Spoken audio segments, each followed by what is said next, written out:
E aí galera, tudo bem com vocês? Vamos aí para mais um giro de notícias sobre o Cruzeiro, com questões importantes que têm movimentado o ambiente do nosso clube. Meu nome é Emerson Araújo, esse é o canal 6x1 e desde o início eu peço para você deixar o like no vídeo, se inscrever no canal caso ainda não seja inscrito, usar os comentários para opinar sobre cada um dos assuntos. Esse vídeo é feito com o apoio da Betfair, site de apostas esportivas que é apoiador aqui do canal, patrocinador master do Cruzeiro também. E a Betfair segue com a oferta para novos clientes de até R$200 em aposta grátis, basta você entrar pelo link da descrição, fazer o seu cadastro que é super simples e rápido, e o valor que você investir no primeiro depósito, até R$200, a Betfair dobra para você utilizar como bônus nas apostas do site. Sempre fica atento também aos finais de semana, né, que tem aposta grátis para todos os clientes. O que eu sempre lembro, galera, aposta esportiva é muito legal se você fizer com responsabilidade para se divertir. O Cruzeiro teve 3 dias de folga depois da confirmação na vaga da decisão do Campeonato Mineiro, voltou às atividades aí nessa quarta-feira, treinou hoje quinta também, mas a grande novidade do momento é o lateral esquerdo Kaique, né, que voltou a treinar com o grupo ontem, hoje repetiu a dose. Ele que sofreu uma lesão muscular com a seleção brasileira durante o pré-olímpico em janeiro e agora está à disposição do Larcamon. O Kaique agora então liberado pelo departamento médico, né, vai treinando com o grupo, se estiver em boas condições pode ser uma opção para o Larcamon, inclusive já para o primeiro jogo da final do Campeonato Mineiro. Mas aí como é que fica, Emerson? Kaique, lateral, ala, zagueiro, onde é que ele pode jogar ali? É mais um cara para concorrer por posição ali, onde tem Marlon, onde tem Barreal, onde o Vidalba jogou a última partida, né, como um zagueiro ali pela esquerda. O Marlon também já fez esse papel na categoria de base e é bom a gente ter mais uma alternativa, né, um jogador jovem, de muito talento, sofreu um pouco com lesões, talvez até nem seja relacionado aí para o primeiro jogo do Campeonato Mineiro, justamente por essa questão de ainda estar trabalhando com o grupo, mas ele já está liberado do DM, está recuperado e é muito bom poder contar com esse cara que é muito bom jogador. O diretor de futebol Pedro Martins concedeu uma entrevista coletiva na Toca da Raposa fazendo uma avaliação do que foi a janela de transferências do Cruzeiro. De mais relevante, ele falou do impacto gerado pela eliminação na Copa do Brasil e disse que dos 5 maiores salários do Cruzeiro atualmente, 3 não estão no clube, são acordos que estão sendo pagos por contratos antigos antes da SAF. E acho que nem vale a pena a gente ficar especulando muito quais são esses 3 jogadores que o Cruzeiro está pagando de contratos antes da SAF, porque a gente sabe que o Cruzeiro devia basicamente todos os atletas daquele elenco cretino que nos rebaixou lá em 2019, né? A dívida era muito grande, a maioria dos casos já está em recuperação judicial, mas teve algumas situações que o Cruzeiro, né, fez acordos antes da SAF, tipo com Dodô, tipo com o próprio Fred, com o Dedé também teve. Não sei se são esses 3 os nomes, mas possivelmente até sejam, porque eram jogadores que tinham salários muito importantes. Mas enfim, que sejam outros atletas também não é importante, só vale a pena a gente ressaltar isso. O Cruzeiro está numa recuperação? Sim, mas o passado do Cruzeiro, ele ainda bate a porta de uma maneira muito assombrosa, né? É um filme de terror que é difícil se livrar dele, tá? O Cruzeiro ainda está pagando muita coisa do passado, mas o pessoal da SAF sabia muito bem onde estava entrando, tá? Isso não pode valer também como, não, é muito difícil. Até o Pedro fala, é maçante falar nisso, porque vocês sabiam o que estavam fazendo. Mas que isso impacta, por exemplo, no fato do Cruzeiro não conseguir contratar jogadores de mais renome, buscar mais volume de peças, impacta sim, tá? A realidade financeira do Cruzeiro, ela não ia mudar do dia para a noite. Por isso que a gente não pode estar cobrando neste momento que o Cruzeiro brigue em pé de igualdade com os principais clubes do futebol brasileiro. A gente tem que entender essa evolução gradual do clube, a cada temporada ser um pouquinho melhor que o ano anterior. Sobre a eliminação da Copa do Brasil, acho que o que o Pedro falou é pertinente, né? Independente das condições climáticas, dos problemas envolvidos, um clube do tamanho do Cruzeiro, com a importância que tem na Copa do Brasil, não pode ser eliminado daquela forma, tá? Isso realmente foi um vexame, e ele até falou mais de uma vez que é uma cicatriz que fica, né? E as cicatrizes servem também para que a gente se lembre daquilo e não repita aqueles erros, tá? Eu acho que vale para os atletas, vale para o Larcamon, foi uma jornada desastrosa e é muito difícil o Cruzeiro conseguir compensar o dinheiro perdido na Copa do Brasil, né? Sem contar o prejuízo esportivo de uma eliminação, o vexame que foi. Mas financeiramente o Cruzeiro vai ter que ou vender jogador, ou vai ter que avançar muito bem na Copa Sul-Americana até as últimas fases para receber aquelas premiações. Fato é, o estrago está feito, o tempo não volta, né? Mas é importante que a diretoria também tenha sentido o golpe, da mesma forma que nós torcedores sentimos. Sobre contratações, o que o Pedro Martins falou vai muito na linha daquilo que o próprio Paulo André tinha falado na entrevista para Itatiaia, né, que o Cruzeiro está fazendo as coisas sem pressa e meio que dando a entender que existe aí um dinheirinho reservado para fazer uma contratação importante na janela do meio do ano, tá? Que o Cruzeiro não vai trazer qualquer jogador, a ideia é realmente buscar um cara que consiga fazer a diferença, e esse nome não tem nenhuma especulação nesses dias, tá? Nós vamos aguardar então as próximas semanas, ou meses no caso, né, para entender. E sobre o Marcelo Moreno, uma novidade que o Pedro Martins falou, e eu sinceramente achei meio estranho, foi ele disse que ainda não definiram se vai ser um jogo oficial, se vai ter um jogo amistoso, ou se nem vai ter jogo, tá? Ele colocou essa possibilidade aí do Marcelo Moreno nem jogar pelo Cruzeiro, fazer apenas ações extra-campo, o que eu acho que seria um tanto quanto frustrante, né? O próprio Marcelo Moreno veio pro Cruzeiro, tá lá registrado com o nome no BID, vai estar treinando no dia a dia da Toca da Raposa, pensando em fazer um jogo de despedida pelo menos, né? Se não tiver jogo, aí vai ser um negócio um tanto quanto eu vou chamar de escroto mesmo, tá? Tem que ter, nem que seja um jogo amistoso de despedida aí pro boliviano, estar no Mineirão, estádio lotado, torcida junto, eu acho que ele merece isso, né? Uma passagem sem jogar seria muito triste para todo mundo. E agora é oficial, o lateral esquerdo Marlon renovou o contrato com o Cruzeiro até o final de 2026. O atleta se disse muito feliz pelo acerto, o novo contrato já está inclusive registrado no BID, e o Pedro Martins falou em aumento de responsabilidade. O diretor fala lá que o Marlon entendeu muito bem a importância do projeto extracampo, né, o tamanho do Cruzeiro e tudo mais, mas assim, vamos ser bem sinceros aqui, isso é relevante?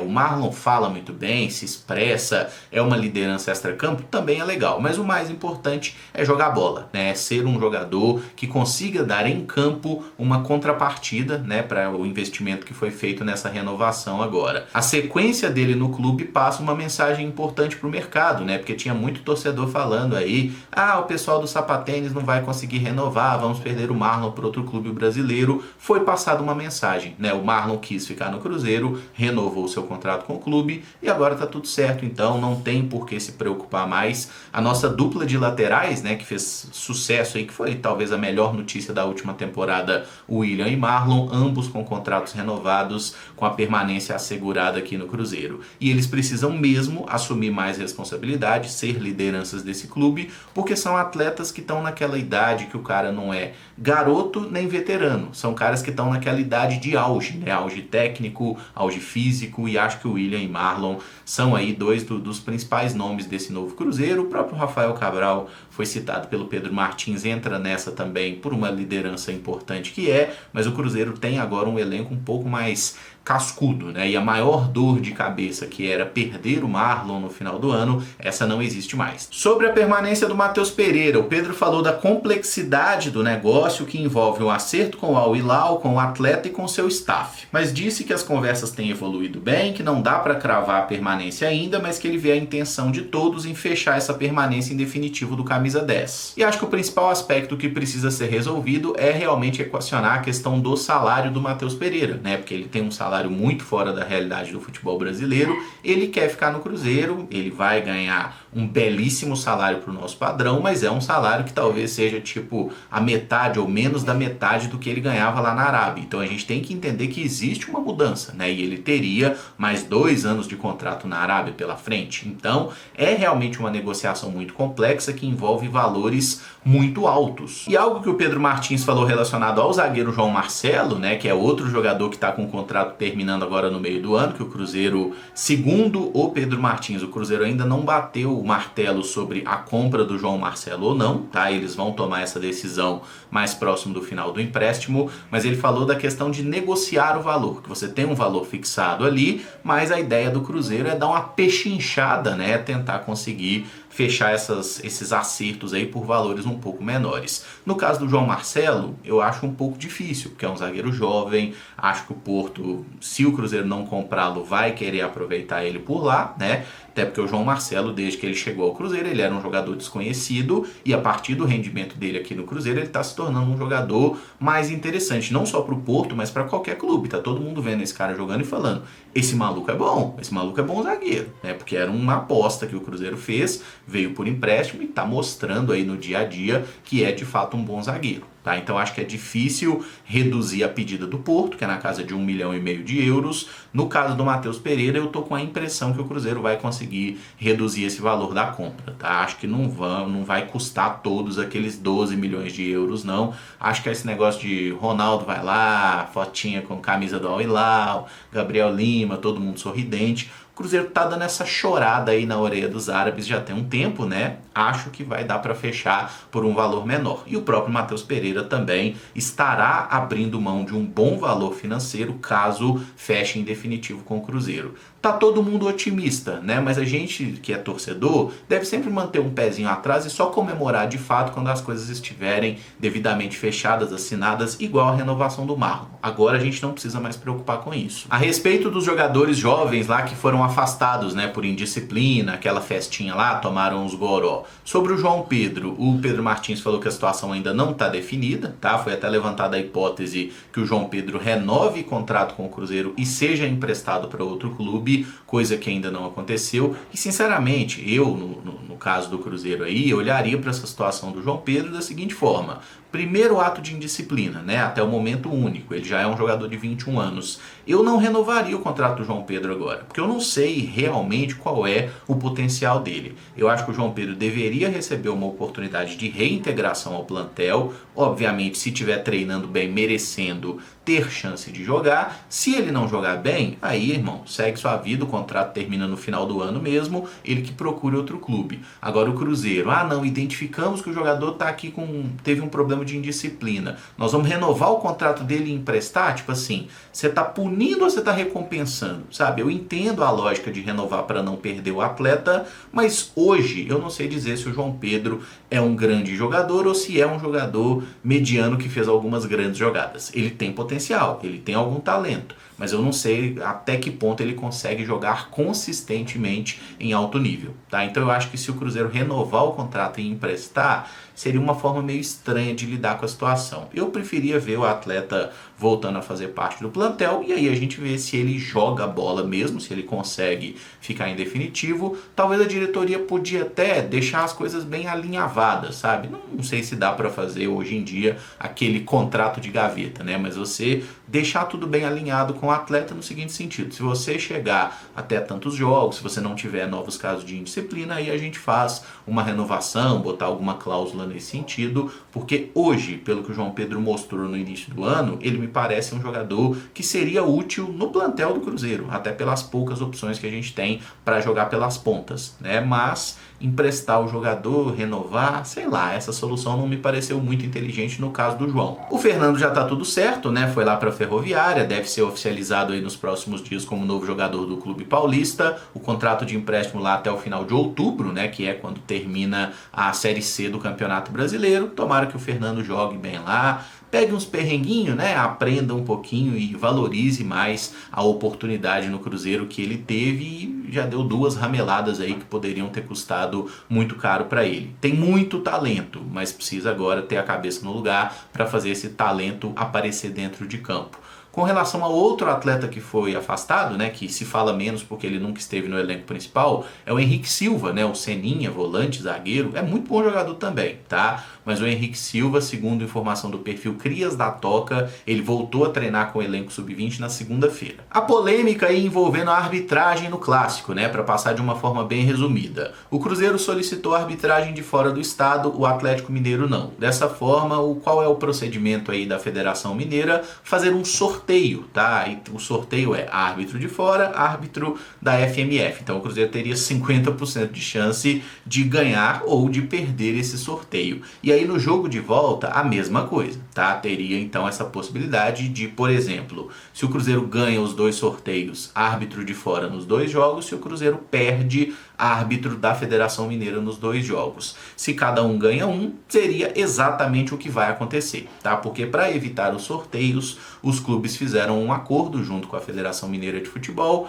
Jogo de ida, Arena MRV, será árbitro da Federação Mineira de Futebol. Jogo de volta no Mineirão será árbitro de fora, né? Quem será esse árbitro, de qual federação? Isso aí a Federação Mineira solicita para a CBF e a CBF, de acordo com os árbitros disponíveis, designa designa um cidadão para fazer o trabalho então de arbitragem. O que a gente deve observar? Eu vi um pessoal, nossa, mas a diretoria cedeu. Gente, eu acho que ninguém cedeu muita coisa, tá? No final das contas, o que fez foi, vamos tirar a sorte da equação. Vamos colocar jogo na casa do Atlético com o juiz do Atlético, jogo na casa do Cruzeiro com um juiz que talvez não seja do Atlético. O que a gente tem que entender é que juiz ruim existe em todas as federações, tá? Então pode ser que no jogo com a arbitragem da Federação Mineira, lá na Arena MRV, não tenha nenhum lance polêmico, e no jogo com o mando do Cruzeiro seja um juiz de fora que roube a gente. Isso pode acontecer, tá? Porque a arbitragem brasileira, ela é ruim de maneira geral. Então não vamos criar muita expectativa sobre isso, não. Mas foi feito esse acordo entre as diretorias aí, eu não consigo achar ele nem bom nem ruim, eu acho que é um trem meio... ok, só tirar a sorte da equação, cada um joga com o seu juiz, né? E o que a gente espera é que a arbitragem não seja protagonista nas finais, que quem ganhar, e a gente espera que seja o Cruzeiro, ganhe porque mereceu dentro de campo. E para fechar com uma notícia que não é tão boa assim, o Cruzeiro não poderá jogar no Mineirão a partida contra o União La Calera da Copa Sul-Americana no dia 16 de maio, porque no dia 17 tem um show do Andrea Bocelli, que estava marcado desde o ano passado, então o Cruzeiro vai ter que mandar essa partida em outro estádio. O Independência, que seria a casa mais provável, tem que aguardar sair a tabela detalhada da Série B, né? Porque o América, que é o mandante lá do Independência, a Conmebol exige que o estádio esteja disponível 3 dias antes. Então, dependendo do dia que o América jogar, não é possível o Cruzeiro mandar esse jogo no Horto. Então, veremos se o jogo vai ser no Independência, se vai ser em alguma cidade do interior mineiro, se vai ser até em outro estado. Isso também é uma possibilidade, embora eu acho mais remoto, né? Acho que o Cruzeiro vai jogar em Minas Gerais mesmo, mas o jogo contra o La Calera neste momento está sem palco definido. Fato é que o Mineirão não poderá abrigar esse jogo. E uma informação que foi trazida pelo Samuel Venâncio no vídeo de ontem, salvo engano, é que o acordo entre Cruzeiro, Mineirão, Minas Arena, ele já está assinado, tá? A gente até ficou falando um tempo, né? Pô, mas que falta de caneta é essa que o povo não assina esse raio desse contrato? Agora já está devidamente assinado, tudo no papel. As partes ainda não anunciaram oficialmente, isso deve acontecer nos próximos dias. As partes ainda não anunciaram oficialmente esse acordo, né? Pelo menos até o momento que eu tô gravando esse vídeo. E este jogo contra o La Calera, em tese, é a única partida que o Cruzeiro não poderá realizar no Mineirão esse ano, justamente porque é um show que estava marcado desde o ano passado, antes de se ter um contrato celebrado. Tá? Então aguardemos aí essa questão, né? Eu falei muitos aguardemos nesse vídeo, mas é porque tem coisa que realmente ainda não está definida e o que a gente tem que fazer é esperar, né? As coisas acontecem no tempo que tem que ser. Mas para quem tava com saudade dos vídeos de notícia gravados, está aí um vídeo de notícia gravado que termina por aqui. Se você gostou, peço que deixe o like, se inscreva no canal caso ainda não seja inscrito, use os comentários para opinar sobre cada um dos assuntos. Existe a possibilidade de ter um camisa de força nesta quinta-feira às 8 da noite. Eu não posso confirmar porque eu perguntei no grupo se vai ter ou não e estou no vácuo até o momento. Mas se a galera animar, se puderem comparecer, 8 da noite tem camisa de força nessa quinta-feira então. Beleza? Se gostou, acho que eu já falei isso, né? Deixa o like, se inscreve, tamo junto, um abraço e até o próximo vídeo. Valeu!